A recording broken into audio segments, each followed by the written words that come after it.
அதுக்கு பக்கத்துல காயல்பட்டினம் ஒரு ஊர் இருக்கும். அது வந்து 100% முஸ்லிம். நீ கட்டாயம் அந்த ஜியோகிராபிக்கு போகணும். இந்த காயல்பட்டினத்தை பத்தி எவ்வளவு பேர் கேள்விப்பட்டு? How many of you have heard anything interesting about Kalyapatnam?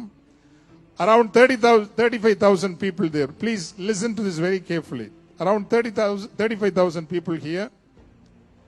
No police station, no cinema theater, no taskmark. Can you believe that? கைதட்ட வேணாங்களா இதுக்கு வந்து? 35,000 people, no police station, no cinema theater, no taskmark.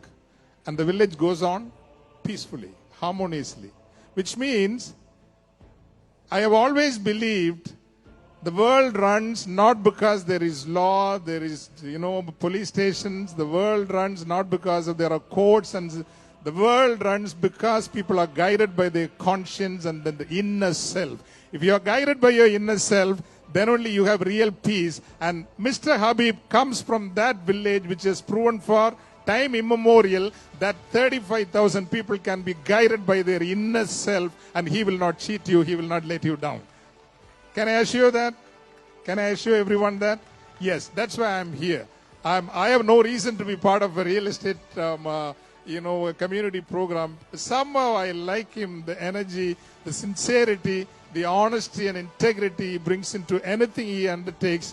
I have known him only for a brief period of time, but I can see his inner self. And when I told him, and his father, again, in Kalyapatnam, which is 3 villages, he was the first one to build a women's college in that locality, his father. Then imagine, some 30 years ago to build a women's college.